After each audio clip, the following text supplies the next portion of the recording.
May I request Mohammed Ilyas Munir Sahab. السلام علیکم ورحمۃ اللہ.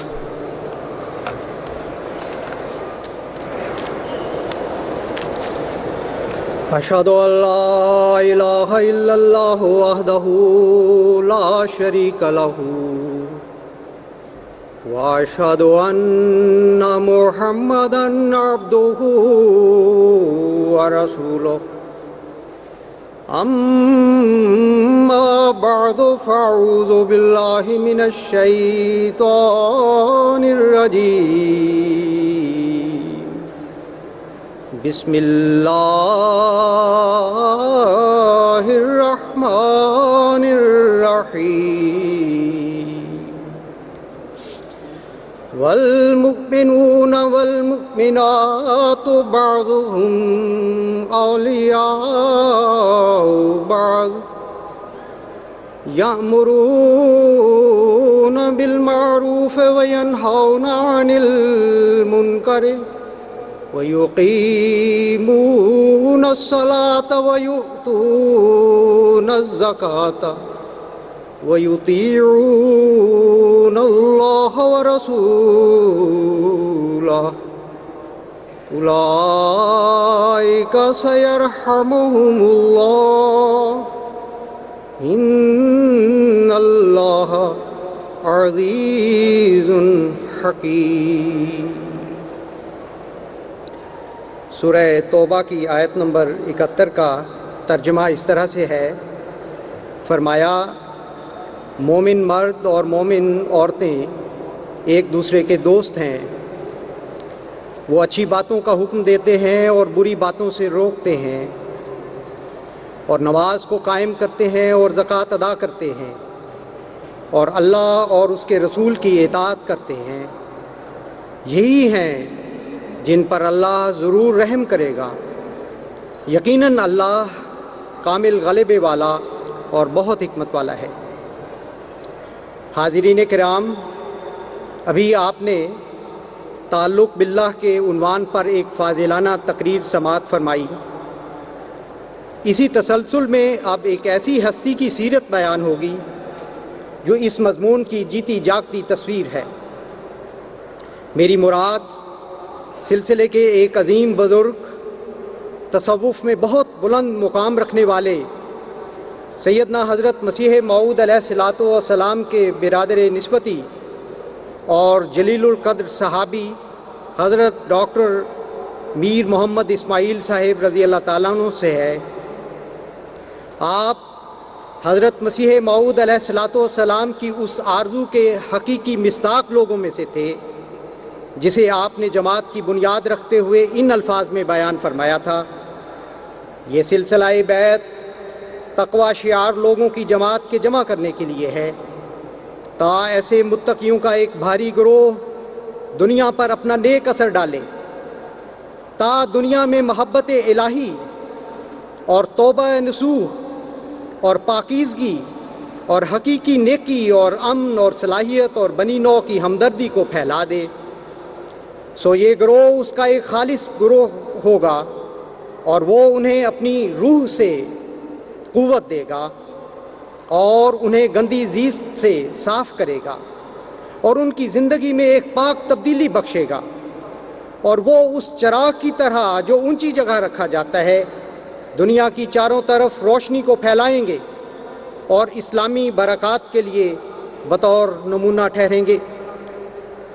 سامعین کرام، تقوی و طہارت میں ممتاز، علم و حکمت میں بے مثال اور حیرت انگیز صلاحیتوں کے مالک حضرت ڈاکٹر میر محمد اسماعیل صاحب رضی اللہ تعالیٰ عنہ کا تعلق دہلی کے ایک معروف سید خاندان سے تھا.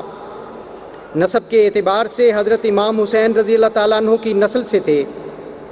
آپ کے جد امجد حضرت خواجہ میر درد رحمۃ اللہ علیہ اپنے زمانے کے مشہور صوفی شاعر تھے، جن کے والد حضرت خواجہ محمد ناصر اندلیب صاحب رحمۃ اللہ علیہ صاحب کشف و الہام بزرگ تھے.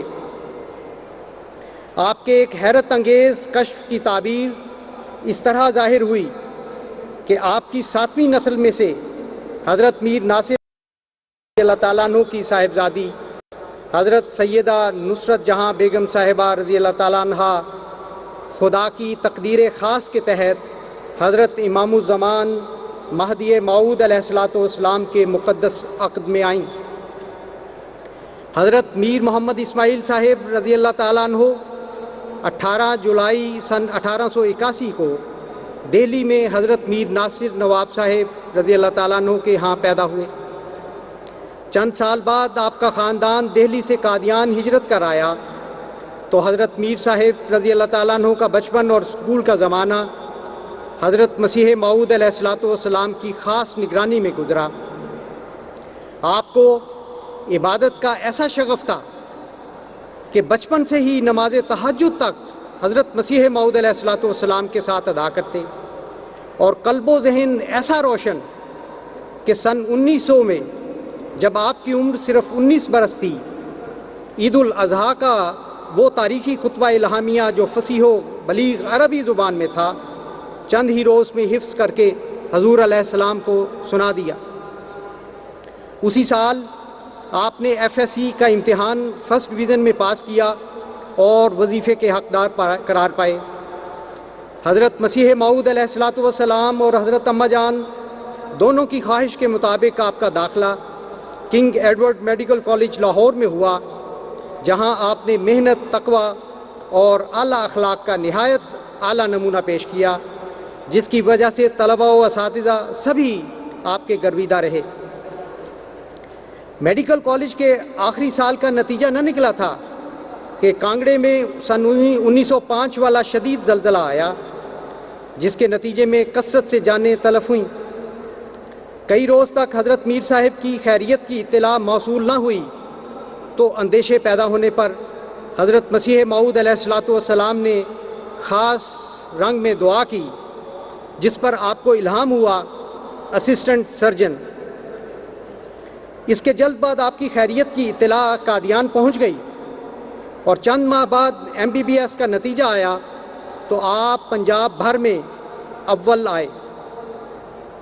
بعد ازاں آپ کا تقرر بحیثیت اسسٹنٹ سرجن ہوا تو حضرت مسیح پاک علیہ السلام کی خواہش کے ساتھ ساتھ آپ کے الہامی الفاظ بھی ہو بہو پورے ہوئے۔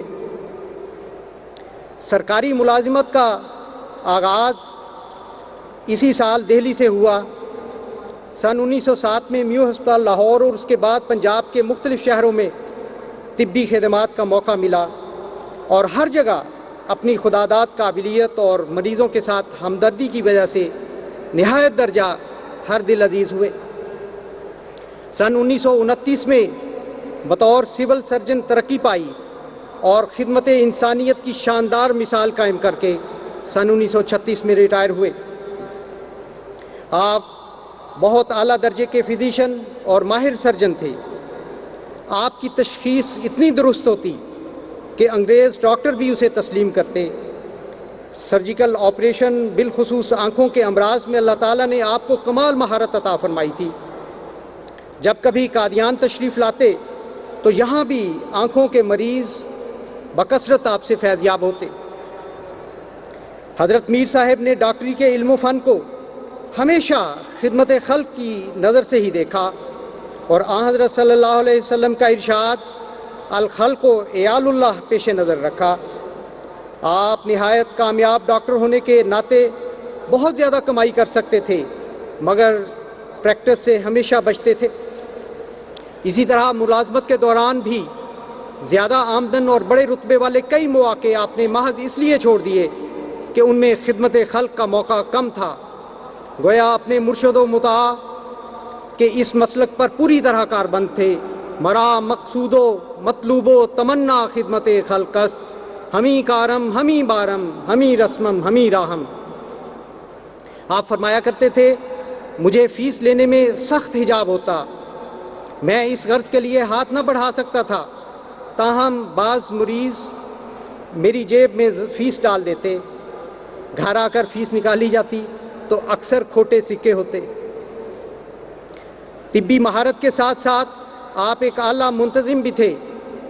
جس ہسپتال میں بھی آپ کا تقرر ہوتا، آپ دیکھتے دیکھتے وہاں کے انتظامی اور مالی معاملات، دیانتداری اور تقوی کے ساتھ کام کرتے ہوئے درست کر دیتے، جس کے نتیجے میں ہسپتال کا عملہ رشوت لینے کی جرأت تک نہ کر سکتا تھا، کیونکہ حضرت میر صاحب رضی اللہ تعالیٰ عنہ اپنی مومنانہ فراست سے رشوت دینے یا لینے والے کو دور ہی سے پہچان کر اس کا سد باب کر دیتے۔ آپ سرکاری ملازمت سے ریٹائر ہوئے تو قادیان آ کر آباد ہو گئے اور پھر باقی عمر در یار پر ہی بسر کر دی، اور جب تک ممکن رہا کسی نہ کسی صورت میں طبی خدمات بجا لاتے رہے۔ حضرت میر محمد اسماعیل صاحب رضی اللہ تعالیٰ عنہ نے ابتدا میں ہی بیعت کرنے کی سعادت پائی اور تمام عمر اپنا عہد بیعت کامل وفا کے ساتھ نبھایا۔ چنانچہ سرکاری ملازمت کے ساتھ ساتھ بہت سی جماعتی خدمات کی بھی توفیق آپ کو ملتی رہی، جس کا ذکر حضرت مسیح موعود علیہ الصلوۃ والسلام نے متعدد مقامات پر بڑی محبت سے فرمایا ہے۔ سن 1906 میں صدر انجمن احمدیہ قائم ہوئی تو حضرت مسیح موعود علیہ الصلوۃ والسلام نے از خود حضرت میر صاحب کو اس کا ممبر مقرر فرمایا۔ روایت ہے کہ حضرت اقدس نے گھر آ کر اس تقرر کا ذکر کرتے ہوئے وجہ یہ بیان فرمائی تاکہ اور لوگ نقصان نہ پہنچائیں۔ سن 1924 میں حضرت خلیفۃ المسیح ثانی رضی اللہ تعالیٰ عنہ نے آپ کو ناظر اعلیٰ مقرر فرمایا۔ اس موقع پر آپ نے میر صاحب سے متعلق یہ تاریخی الفاظ ارشاد فرمائے۔ فرمایا ان کے دل میں حضرت مسیح موعود علیہ الصلوۃ والسلام کی محبت بلکہ عشق خاص طور پر پایا جاتا ہے۔ اس محبت کی وجہ سے روحانیت کا ایک خاص رنگ ان میں پیدا ہو گیا ہے۔ اس لیے میں سمجھتا ہوں ایسی ٹھوکر جو دوسروں کو لگ جاتی ہے یا لگ سکتی ہے، خدا نے ان کو محفوظ کیا ہوا ہے، اور میں امید کرتا ہوں کہ اس تعلق کی وجہ سے جو برکات ان پر نازل ہوئی ہیں ان کے باعث جماعت کے لیے بہت مفید ثابت ہوں گے۔ حضرت میر صاحب رضی اللہ تعالیٰ عنہ ایک بلند پایا انشاء پرداز، نثر نگار اور قادر الکلام شاعر بھی تھے۔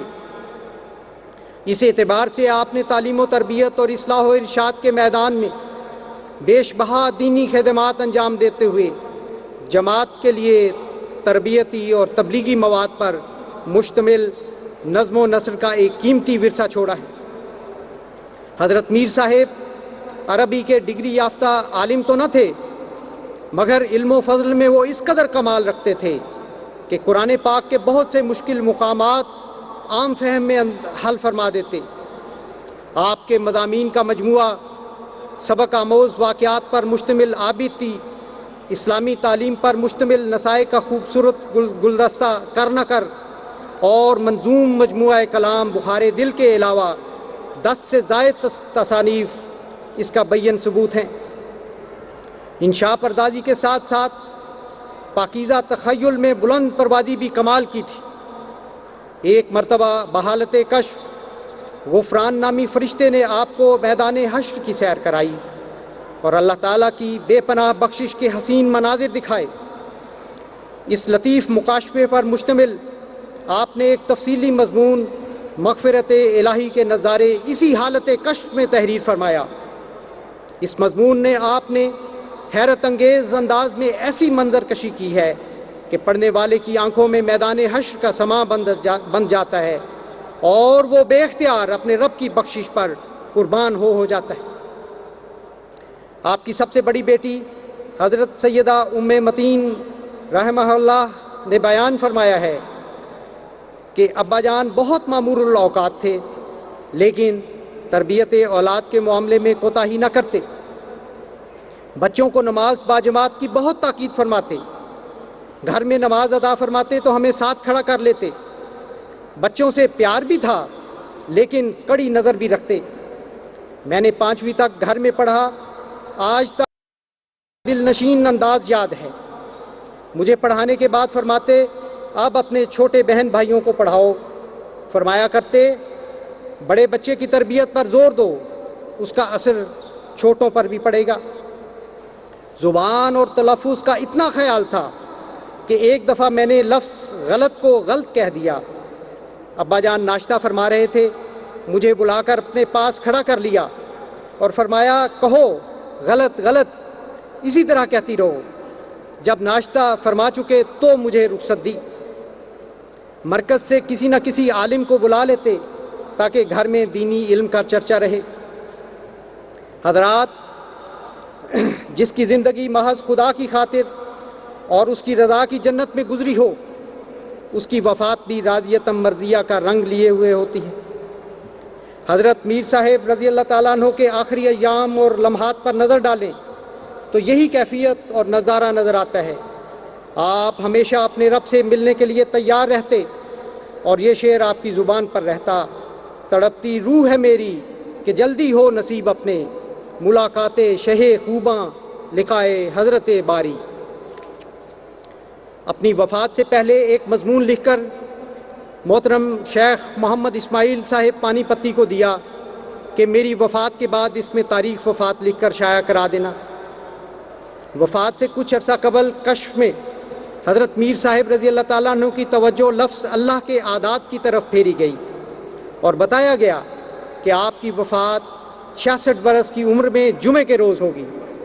چنانچہ اس کشف اور اس کی تفہیم کے عین مطابق 66 برس پورے ہونے پر اپنی پیدائش کے ہی روز جمعے کے دن اپنے محبوب حقیقی کے حضور حاضر ہوئے. انا للہ و انا الیہ راجعون.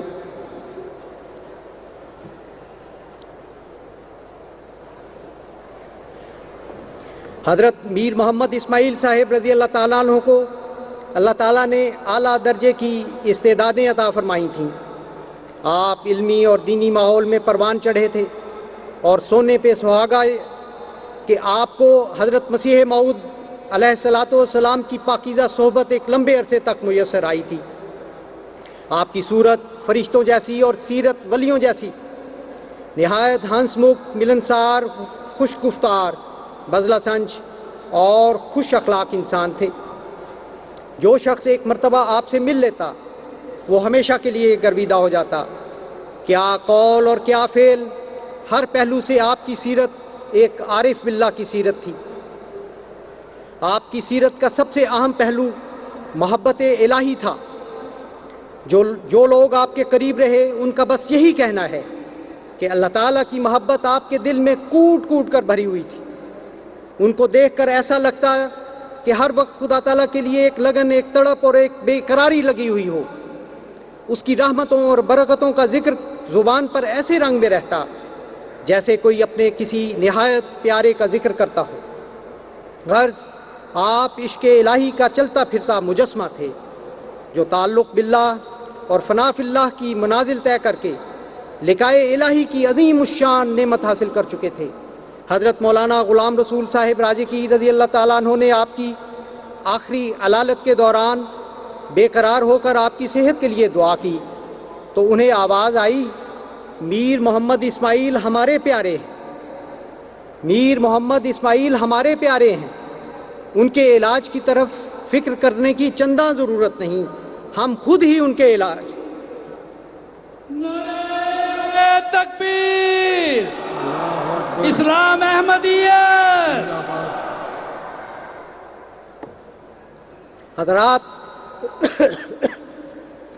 حضرات ہر سچے عاشق کو اپنے محبوب کے لیے سچی غیرت بھی ہوتی ہے جس سے اس کے جذبہ عشق کا پتہ چلتا ہے. حضرت میر صاحب رضی اللہ تعالیٰ عنہ کی پھوپھی ذات کے ہاں ایک بیٹی پیدا ہوئی جو چند روز بعد فوت ہو گئی. اپنی اس بچی کو یاد کرتے ہوئے ان کے منہ سے یہ الفاظ نکل گئے: ڈاکٹر صاحب میرے پاس ہوتے تو میری بیٹی نہ مرتی. بظاہر وہ حضرت میر صاحب رضی اللہ تعالیٰ عنہ کی تعریف کر کے ان پر اپنا اعتماد ظاہر کر رہی تھیں، لیکن یہ بات وہ خدا کے ایک ایسے بندے کے سامنے کر رہی تھیں جسے خود سے کہیں زیادہ خدا کے لیے غیرت تھی اور جسے ایک پل کے لیے بھی یہ منظور نہ تھا کہ اس کی اپنی ذات کو ہی بت بنا دیا جائے. چنانچہ آپ نے ان کی یہ بات سنتے ہی بڑے جوش سے فرمایا: اب ان کے ہاں ایک لڑکا پیدا ہوگا اور وہ میرے ہاتھوں میں مرے گا تاکہ ان کا شرک ٹوٹے. حضرات ملاحظہ فرمائیں کہ اللہ تعالیٰ کی غیرت میں کہی ہوئی یہ بات کس طرح بعین ہی پوری ہوئی. 6 برس بعد ان کے ہاں ایک بیٹا پیدا ہوا جسے لے کر وہ حضرت میر صاحب سے ملنے آ رہی تھیں. کہ دوران سفر وہ بچہ بیمار ہو گیا. آپ کے پاس پہنچی تو بچے کی حالت مزید بگڑ گئی. حضرت میر صاحب رضی اللہ تعالیٰ عنہ کے علاوہ دیگر ڈاکٹروں نے بھی علاج کیا، لیکن چند روز کی علالت کے بعد بچہ آپ کے ہاتھوں میں ہی فوت ہو گیا. میرے بھائیوں، یہ واقعات کسی ایسے باکمال صوفی کے ہاں ہی مل سکتے ہیں جس کا دل عشق الہی کا ایک آتش دان ہو اور جس کی روح ہر وقت آستانہ خداوندی پر آب زلال کی طرح بہتی ہو. حضرت میر صاحب کے اس تعلق باللہ کی داستان آپ کے حالات زندگی، آپ کی نثر اور آپ کی نظم میں جا بجا ملتی ہے. حضرت میر صاحب رضی اللہ تعالیٰ عنہ بعد از خدا بعشق محمد مخمرم بھی تھے. اپنے آقا حضرت اقدس محمد مصطفیٰ صلی اللہ علیہ وسلم کے ساتھ عشق آپ کے پرجوش نعتیہ کلام کے ہر لفظ سے جھلکتا ہے. حضور صلی اللہ علیہ وسلم کی مدح میں لکھی ہوئی آپ کی نعتیں ایسی اثر انگیز ہیں کہ قلب و روح پر ایک وجد کی سی کیفیت طاری ہو جاتی ہے. یہ نعتیں فنی اور ادبی کمال کے اعتبار سے بھی بے مثال ہیں. محمد ہی نام، محمد ہی کام، علیک الصلاۃ علیک السلام. اس مشہور نعت میں حضرت صلی اللہ علیہ وسلم کی سیرت و سوانح اور شان کے مختلف پہلوؤں کا ایسے حسین انداز میں ذکر ہے کہ پڑھنے سننے والے سبھی عشق رسول میں مست ہو جاتے ہیں. حضرت خلیفۃ المسیح الرابع رحمہ اللہ تعالیٰ نے تو اس نعت کو یہ فرما کر امر کر دیا ہے، جب سے میں نے ہوش سنبھالی ہے کبھی ایسی نعت حضرت مسیح موعود علیہ الصلوۃ والسلام کی نعتوں کے بعد نہ سنی نہ دیکھی، اور میرا خیال ہے کہ ہمیشہ کے لیے یہ نعت حضرت میر صاحب کو خراج تحسین پیش کرتی رہے گی. سامعین کرام، مسجد نبوی میں الصفہ نام کا ایک چبوترا تھا جس پر صحابہ رسول صلی اللہ علیہ وسلم اس غرض سے مقیم رہتے کہ حضور صلی اللہ علیہ وسلم کی صحبت سے ہر ممکن فیض پائیں. جب حضرت میر صاحب ریٹائر ہو کر قادیان آئے اور آپ نے اپنا گھر تعمیر کیا تو اس کا نام بھی الصفہ رکھا. اس نام کا انتخاب دراصل آپ کے دل کی کیفیت ظاہر کرتا ہے کہ بس دن رات حضرت صلی اللہ علیہ وآلہ وسلم کی چوکھٹ پر پڑے رہیں، اپنا دن رسول اللہ صلی اللہ علیہ وسلم کے دین کی خدمت میں صرف ہو تو رات اللہ تعالیٰ کی عبادت اور یاد میں گزرے. حضرت میر صاحب دور آخرین کے اصحاب الصفہ میں سے تھے جنہوں نے حضرت احمد علیہ السلام کے در پر دھونی رما لی تھی. حضرت اماں جان کے بھائی ہونے کے ناطے آپ کو حضرت مسیح موعود کی غیر معمولی قربت میسر آئی تھی، جس سے آپ کے دل میں حضور علیہ السلام کے عشق کی ایسی شمع روشن ہوئی کہ ایک مرتبہ حضرت مسیح موعود علیہ الصلوۃ والسلام نے خود فرمایا، ڈاکٹر صاحب ہمارے دوست دو قسم کے ہیں، ایک وہ جن کے ساتھ ہم کو کوئی حجاب نہیں اور دوسرے وہ جن کو ہم سے حجاب ہے، اس لیے ہم کو بھی ان سے حجاب رہتا ہے. جن لوگوں سے ہم کو کوئی حجاب نہیں ان میں سے ایک آپ بھی ہیں. حضور علیہ السلام کی وفات کے وقت آپ ڈیرہ غازی خان میں سرکاری ڈیوٹی پر تھے اور جنازے میں شرکت نہ کر سکے. اس وجہ سے آپ جس طرح تڑپے اس کا علم اس طویل تعزیتی خط سے ہوتا ہے جو آپ نے حضرت اماں جان کے نام لکھا. یہ خط پڑھنے کے لائق ہے کہ اس کے لفظ لفظ سے حضرت مسیح موعود علیہ الصلوۃ والسلام سے عشق کا اظہار ہوتا ہے. حضرت خلیفۃ المسیح ثانی رضی اللہ تعالیٰ عنہ نے بھی آپ کو حضور علیہ السلام کا منظور نظر قرار دیا اور آپ کے اس تعلق محبت کی گواہی ان الفاظ میں دی. فرمایا حضرت مسیح موعود علیہ السلام کو ان سے بہت محبت تھی اور ان کے کاموں میں دلچسپی لیتے تھے. اسی طرح حضرت میر صاحب کا بھی ان سے عاشقانہ تعلق تھا. حضرات، قبولیت دعا کے روشن نشان سے بھی اللہ تعالیٰ نے حضرت میر صاحب کو سرفراز فرمایا تھا.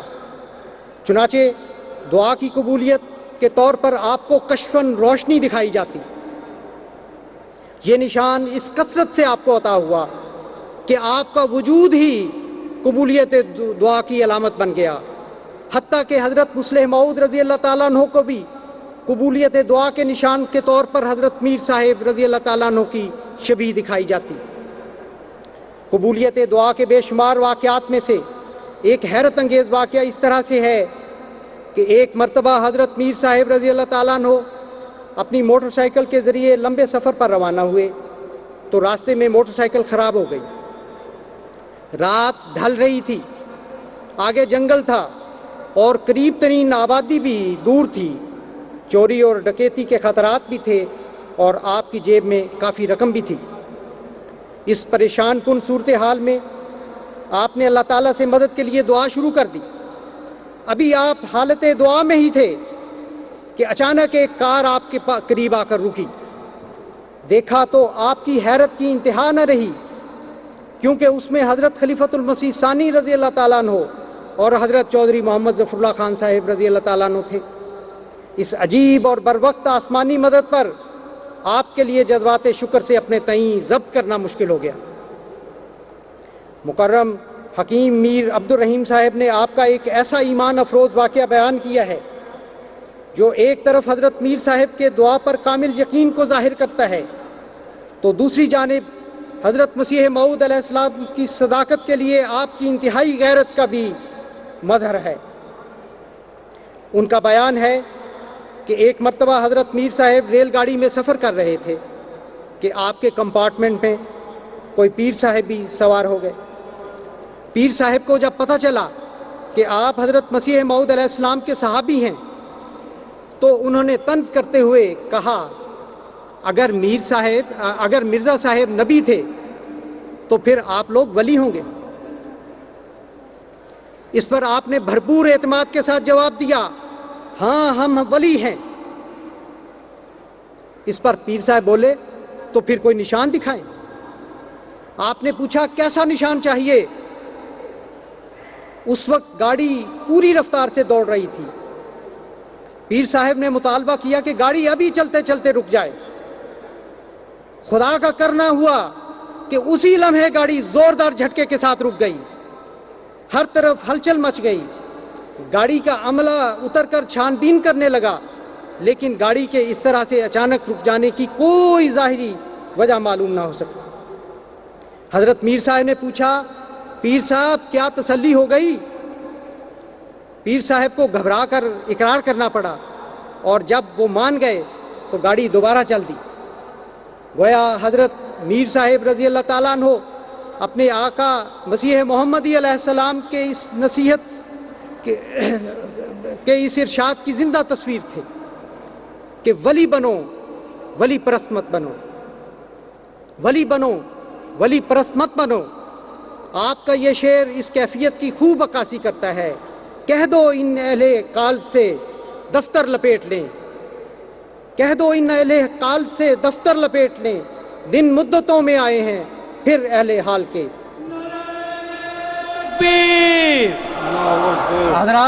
حضرت میر صاحب رضی اللہ تعالیٰ عنہ کی سیرت کا ایک نمایاں پہلو بے لوث خدمت انسانیت ہے. اس کے لیے آپ اپنے منصب کی پرواہ کرتے نہ ہی جان کی، بلکہ خدمت کے ہر ایسے موقع پر بے خطر کود پڑتے. جن دنوں آپ کا تقرر روہتک میں تھا، ایک شدید سیلابی ریلا آیا جس نے سارے علاقے کو اپنی لپیٹ میں لے لیا. آپ اس موقع پر از خود ہر قسم کے خطرات سے بے پرواہ ہو کر لوگوں کو بچانے میں مصروف ہو گئے. جہاں حکومت کے انتظام کے تحت کشتیاں چل رہی تھیں، وہاں حضرت میر صاحب رضی اللہ تعالیٰ عنہ تیر تیر کر لوگوں کی جانیں بچاتے رہے. آپ نے یہ خدمت اس تندہی سے کی کہ حکومت نے بھی اس کا باضابطہ اعتراف کیا. آپ کے بڑے صاحبزادے سید محمد احمد صاحب آپ کی شخصیت کے نمایاں پہلو ان الفاظ میں بیان کرتے ہیں کہ آپ اعلیٰ ترین انٹیگریٹی کے مالک تھے. خواہ مالی امور ہوں یا اختیارات کا استعمال یا پھر سرکاری مراعات سے استفادہ، حضرت میر صاحب کا کردار حیران کن حد تک بلندی پر دکھائی دیتا ہے. آپ کی دیانت عام قانون پسندی سے بہت بالا تھی. روز مرہ کے معاملات میں بھی آپ کے پیش نظر تقویٰ کی وہ باریک ترین راہیں ہوتی جو اکثر نظروں کو دکھائی بھی نہیں دیتی. چنانچہ ایک مرتبہ حکومت نے قادیان سے لاہور تک کا ٹکٹ 15 آنے کر دیا. ساتھ ہی فیصلہ ہوا کہ قادیان سے بٹالے کا ٹکٹ 2 آنے اور بٹالے سے لاہور کا 11 آنے ہوگا، جس پر لوگ قانون کے دائرے میں رہتے ہوئے اس طرح فائدہ اٹھانے لگے کہ پہلے بٹالے تک پھر وہاں سے لاہور تک کا ٹکٹ خریدتے اور 2 آنے بچا لیتے. لیکن حضرت میر صاحب اسے پسند نہ فرماتے کہ جب نیت سفر لاہور کی ہے تو ٹکٹ بھی لاہور کا ہونا چاہیے. اب یہ کوئی قانونی نقطہ نہیں تھا بلکہ محض آپ کا تقویٰ تھا جس نے اس سوچ کو جنم دیا. حضرت میر صاحب کے بعض ایسے اصول تھے جن پر آپ کبھی سمجھوتا نہ کرتے. آپ کی صاحبزادی سیدہ امت الرفیق صاحبہ بیان کرتی ہیں، ایک مرتبہ ابا جان گھر پہنچے تو دیکھا کہ آپ کے خادم دال کے ساتھ روٹی کھا رہے ہیں. اندر آئے اور کھانے پر بیٹھے تو اماں نے تھوڑا سا گوشت کا سالن بھی پیش کر دیا. ابا جان نے وجہ پوچھی تو اماں نے کہا کہ بس تھوڑا سا سالن تھا. ابا جان میز سے اٹھ کر چلے گئے. اس کے بعد اماں نے ہمیشہ ملازم کو وہی کھانا دیا جو گھر والوں کے لیے ہوتا. سامعین کرام، یہ عظیم اور اعلیٰ اخلاق بلند مقام پر فائز ہستیوں کا ہی حصہ ہوا کرتے، اور حضرت میر صاحب رضی اللہ تعالیٰ عنہ بھی یقیناً انہی میں سے ایک تھے. حضرت خلیفۃ المسیح رابع رحمہ اللہ فرماتے ہیں، حضرت ڈاکٹر میر محمد اسماعیل صاحب بہت قابل انسان تھے، بہت گنوں والے تھے. ان کی سیرت پر تو پوری کتاب شائع ہونی چاہیے. لطیفہ گو بھی تھے، شاعر بھی تھے، اور بہترین سرجن اور زبردست مربی اور قرآن کا گہرا علم رکھنے والے بہت قابل انسان تھے. حضرات، یہ واقعات اس لیے بیان کیے جاتے ہیں کہ نئی نسل کو ان بزرگوں کی سیرت سے واقفیت ہو. اسی طرح ان کے حالات کا مطالعہ جہاں ہمارے ایمانوں کو تازہ کرتا ہے، وہاں ہماری توجہ جہاد بن نفس کی طرف بھی پھیرتا ہے کہ قبولیت دعا کی کرامات ہوں یا اعلیٰ اخلاق و کردار کے معجزات، خدمت انسانیت کے عظیم واقعات ہوں یا شاندار علمی و ادبی اور تربیتی کارنامے، یہ سب کچھ اللہ کے فضل کے بغیر اور بے پناہ ذاتی ریاضت و مشقت کے بغیر ممکن نہیں ہوا کرتے. یہ سب کچھ انہی لوگوں کو عطا ہوا کرتا ہے جو والذین جاہدوا فینا کے مصداق اپنا سب کچھ اس راہ میں کھو دیا کرتے ہیں. حضرت میر صاحب کی زندگی پر نظر ڈالتے ہیں تو یہاں بھی یہی نظارہ نظر آتا ہے.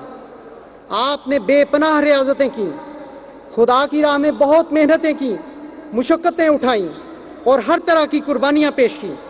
گویا رات بھر پگھلا دعا میں اشک اشک اس کا وجود، تب کہیں یہ صبح نکلی ہے چمن پہنے ہوئے. اس ضمن میں ایک حیرت انگیز واقعہ جو کشفی اور الہامی کیفیات کا مجموعہ ہے پیش کرنا چاہوں گا. اس واقعے سے حضرت میر صاحب کے اس راہ میں جہاد اکبر کی کیفیات کا کسی قدر اندازہ کیا جا سکتا ہے. یہ دسمبر سن 1920 کی بات ہے جب آپ کی عمر 39 برس تھی. ایک رات آپ نماز عشاء کے بعد مسجد مبارک قادیان سے واپس جانے کے لیے سیڑھیاں اتر رہے تھے کہ عشق الہی کی ایک عجیب کیفیت نے از خود آپ کے دل میں جوش مارا. گویا یہ کیفیت آپ کے دل پر نازل کی گئی. ساتھ ہی آپ کو مسجد کے اندر سے ایک غیبی آواز آئی، میرا گھر چھوڑ کر اپنے گھر چلا ہے، میرا گھر چھوڑ کر اپنے گھر چلا ہے، اور پھر ایسے خلوت کے وقت میں جو آئندہ کبھی میسر نہیں آئے گا. یہ آواز سن کر آپ الٹے پیر مسجد کی سیڑھیاں چڑھنے لگے کہ اللہ تعالیٰ کی طرف سے حکم ہوا، حریم قدس کا رستہ بھول گیا. یہ سیڑھیاں تو خم خانہ عشق میں نہیں آتی، نہ یہ عاشقوں کا راستہ ہے. پھر خدا تعالیٰ نے الہاماً فرمایا کہ آنا ہے تو پرانی سیڑھیوں کی طرف سے آ اور سر کے بل آ اور گریبان چاک کر کے آ. اس الہی حکم کی تعمیل میں حضرت میر صاحب رضی اللہ تعالیٰ عنہ نے ان قدیم سیڑھیوں کا رستہ اختیار کیا جن سے حضرت مسیح موعود علیہ الصلوۃ والسلام تشریف لایا کرتے تھے.